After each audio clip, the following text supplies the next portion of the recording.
Battle of the heavens के पिछले episode में हमने देखा था ब्लड पूल सेरेमनी स्टार्ट हो गई थी और सभी लोग ब्लड पूल में कल्टीवेशन करने के लिए एंटर कर गए थे। पर पूल में एंटर करते ही आपस में ही इन लोगों के बीच में लड़ाई हो जाती है और इस फाइट की वजह से हम देखते हैं यहाँ की जो प्योर एनर्जी थी वो क्रिस्टल में टूट कर बिखरने लगती है। हम लोगों को फिर शेयन को दिखाया जाता है जो कि उन लोगों को फाइट करते हुए देखता है पर उन्हें इग्नोर करके चला जाता है। अब आगे एपिसोड स्टार्ट होती है। शेयन इस ब्लड पूल में डीप और डीप जाने लगता है। यहाँ इतने डीप आने की वजह से फायर पॉइजन का अमाउंट बहुत ज्यादा बढ़ गया है। लेकिन तभी शेयन को नीचे एक बहुत ही डेंस क्लाउड दिखाई देता है। ये क्लाउड वही है जिसके बारे में जिनसी ने शेयन को बताया था। ये एक तरह का बैरियर है जिसके नीचे प्योरेस्ट फॉर्म ऑफ एनर्जी है। ऊपर में तैर रही वो एनर्जी के सोर्सेस उस पावरफुल एनर्जी के छोटे छोटे वीक टुकड़े हैं। शेयन उस बैरियर के पास जाता है, उसके ऊपर फ्लोट करने लगता है। शेयन इसको देख रहा है, इसको समझने की कोशिश कर रहा है। थोड़ी देर के बाद उसे रियलाइज होता है कि ये एक तरह का स्पेस क्रिस्टल है। ये स्पेस क्रिस्टल इस पूरी जगह को कवर कर दिया है जो कि किसी भी तरह के एंटिटी को अंदर जाने से रोकता है। शेयन तब अपने पॉकेट से जिनसी का दिया हुआ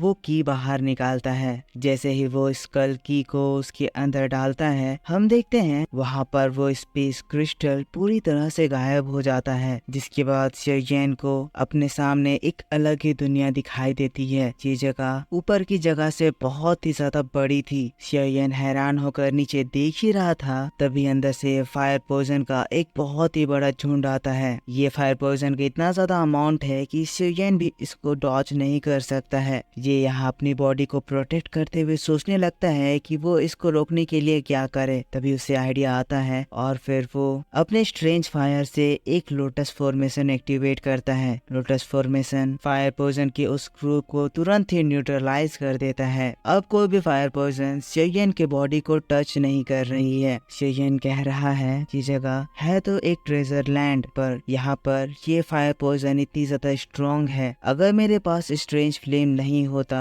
तो ये जानते हुए भी कि ये जगह एक ट्रेजर लैंड है मैं यहाँ पर आने की हिम्मत नहीं करता। अब फायर पॉइजन का ये हमला काफी समय तक चलता है और लगभग 30 मिनट के बाद ये हमला खत्म हो जाता है। पर जैसे ही ये खत्म होता है शेयन को उसके नीचे एनर्जी का एक बहुत ही ह्यूज सोर्स दिखाई देता है। अब ये देखकर शेयन तुरंत ही उस सोर्स के बीच में चला जाता है। शेयन ये एनर्जी सोर्स को देखकर बहुत ही ज्यादा खुश हो गया है। यहाँ पर एनर्जी का इतना बड़ा सोर्स है और वही ऊपर इस एनर्जी का एक छोटा सा सोर्स है जिसके लिए ऊपर में लोग लड़े जा रहे हैं। शेयन अपने चारों ओर देख रहा है, कल्टीवेशन करने का एक बेस्ट प्लेस ढूंढ रहा है। इसके बाद उसको एक प्लेस मिलता है और वो बहुत ही तेजी से उस प्लेस में चला जाता है। वहाँ पर बैठता है और फिर अपने कल्टीवेशन का हैंड साइन परफॉर्म करता है। उसी के साथ शेयन की स्ट्रॉन्ग कल्टीवेशन स्टार्ट हो जाती है। पर जैसे ही शेयन थोड़ी सी एनर्जी अपने अंदर लेता है शेयन को पावर का एक ह्यूज सोर्स फील होता है। शेयन इस एनर्जी को एब्जॉर्ब करके बहुत खुश हो जाता है और फिर खुश होकर अपने में कहने लगता है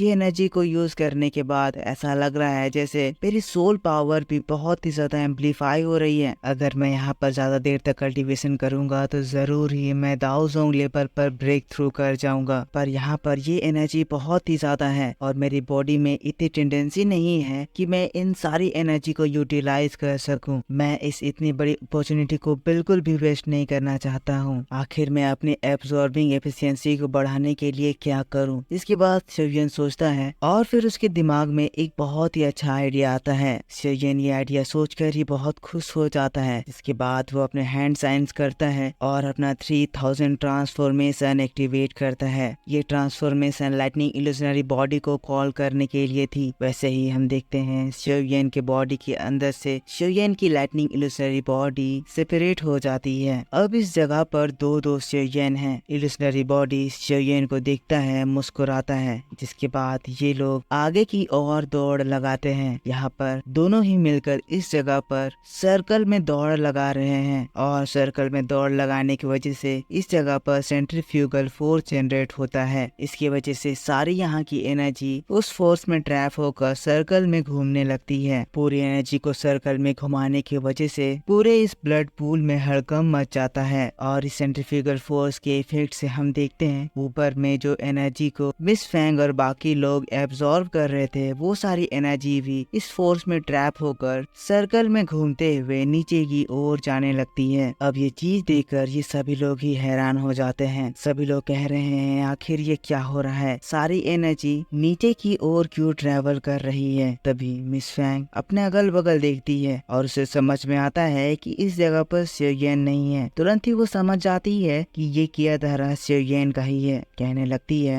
आखिर ये इंसान कितना ज्यादा लालची है, सारी एनर्जी को अपने लिए गैदर कर रहा है, पर आखिर ये इतने बॉटम में कैसे चला गया। पर ये जो भी कर रहा है मैं इसको इसमें सक्सीड होने नहीं दे सकती हूँ, मुझे इसे रोकना ही होगा। जिसके बाद मिस फैंग भी हैंड साइन करती है और उस जगह अपने लिए भी एक इल्यूजनरी क्लोन जनरेट करती है। अपने इल्यूजनरी बॉडी से कहती है ये जो एनर्जी चुरा रहा है हमें इन एनर्जी को इससे वापस छीनना होगा। जिसके बाद मिस फैंग अपनी इल्यूजनरी बॉडी के साथ सेयोयन की ओर नीचे जाने लगती है। मिस फैंग को देखकर सभी लोग मिस फैंग का पीछा करते हुए सेयोयन की ओर जा रहे हैं और नीचे हम लोगों को सेयोयन को दिखाया जाता है जो कि बहुत ही तेजी से यहाँ की सारी एनर्जी को एब्जॉर्ब कर रहा होता है। अब दोस्तों बहुत ही तेजी से ये लोग जैसे ही बॉटम की उस लेवल पर पहुंच जाते हैं जहाँ पर बैरियर था, वैसे ही उनके सामने फायर पोइजन का वो बहुत ही स्ट्रॉन्ग ग्रुप आता है। इल्यूजनरी बॉडी जो सबसे आगे चल रही थी इस फायर पोइजन से टकराते ही उसी सेकेंड में डिस्ट्रॉय हो जाती है। अब ये चीज देखकर ये लोग समझ जाते हैं कि ये चीज बहुत ज्यादा स्ट्रॉन्ग है। अपने आप को बचाने के लिए वो लोग अपने सामने एक बैरियर क्रिएट करते हैं। मिस्किन कह रही है हम लोग आगे और नहीं जा सकते हैं, अगर हम लोगों ने आगे जाने की कोशिश करी तो ये फायर पॉइजन हमारे बॉडी को छोटे छोटे टुकड़े में क्रश करके मार डालेगा। यहाँ पर दोस्तों नयान जिसको सेयोयन ने पहले ही बता दिया था कि वो नीचे ना जाए, ये सारी चीजें देखकर वो पहले ही अलर्ट होकर पीछे हट जाती है। वहाँ पर नीचे जो वो लोग उस फायर पॉइजन से बचने के लिए स्ट्रगल कर रहे हैं, नयान उस जगह से निकल कर बाहर आ जाती है। ब्लड पूल के अंदर इस वजह से बहुत ही खतरनाक हड़कंप मच गया है और थोड़ी देर बाद हम देखते हैं वहाँ पर गए सभी के सभी लोग भी फायर पॉइजन से इंजर्ड होकर बाहर निकल आते हैं। सभी को इस सेयोयन के सामने अपनी अपनी औकात दिख गई। इस चीज से सबसे ज्यादा फ्रस्ट्रेट ये मिस फैंग हो गई है और वो इन फायर पॉइजन को देखकर गुस्साते हुए अपने मन में कह रही है सेयोयन तुमने जो आज किया है मैं इसका बदला तुमसे जरूर लूंगी। अब दोस्तों सेयोयन की वजह से इतना ज्यादा कॉमोशन मच गया है कि वहाँ पर फायर पॉइजन की अमाउंट बहुत ज्यादा हो गई है और इस वजह से अब ये लोग चाहकर भी दोबारा पूल के अंदर एंटर नहीं कर सकते हैं। सीन यहाँ से शिफ्ट हो जाता है और हम लोगों को जिनसी और जिंगू को दिखाया जाता है। जिनसी और जिंगू ब्लड पूल के पास आ गए हैं। जिनसी पूल की ओर देखकर कह रहा है अब तो यहाँ लगभग 2.5 महीने बीत गए हैं, अभी तक वो लड़का सेयोयन बाहर नहीं निकला है। जिंगू कह रहा है सेयोयन के साथ जो लोग गए थे वो लोग तो कब के यहाँ से चले गए हैं, कहीं वो सेयोयन को मुसीबत में तो नहीं पड़ गया है। तभी